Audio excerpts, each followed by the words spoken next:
सांपों के देश में एक बार एक शांति प्रिय नेवला पैदा हुआ।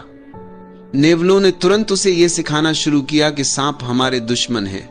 लेकिन वह नेवला बोला, क्यों? उन्होंने तो अब तक मेरा कोई नुकसान नहीं किया।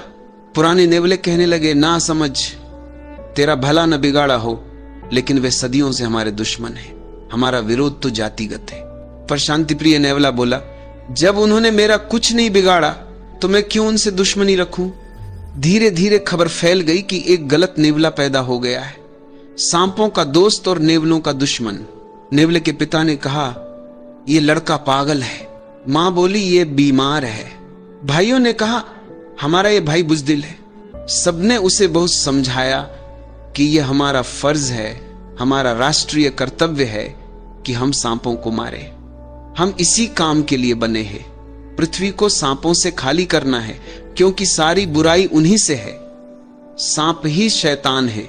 लेकिन उस शांति प्रिय नेवले ने कहा, मुझे तो इनमें कोई फर्क नहीं दिखता। सांपों को भी देखता हूं तो मुझे उनमें कोई शैतान दिखाई नहीं देता। उनमें भी संत हैं और शैतान हैं, जैसे हम में भी संत और शैतान हैं। खबर फैल गई कि वह नेवला असल में सांप ही है।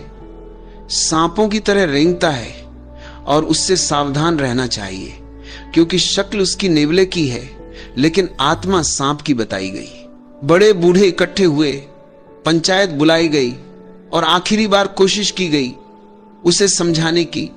तू पागलपन मत कर, नेवला बोला, लेकिन सोचना समझना तो जरूरी है। भीड़ में से एक नेवला चिल्लाया, सोचना समझना गद्दारी है। दूसरा बोला, सोचना समझना दुश्मनों का काम है।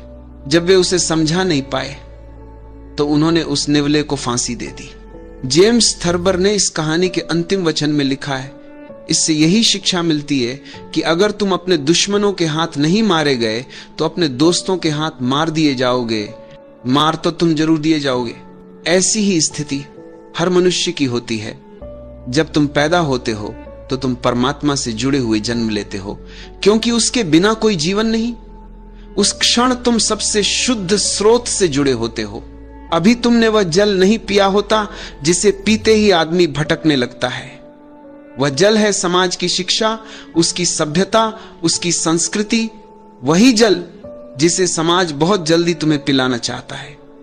और एक बार वह जल पी लिया तो तुम भूल जाओगे कि तुम्हारे भीतर भी शुद्ध जल का एक झरना लगातार कलकल बह रहा है। इसीलिए समाज बच्चों को जल्दी से शिक्षित करने को उत्सुक रहता है। आखिर इतनी उतावली क्यों?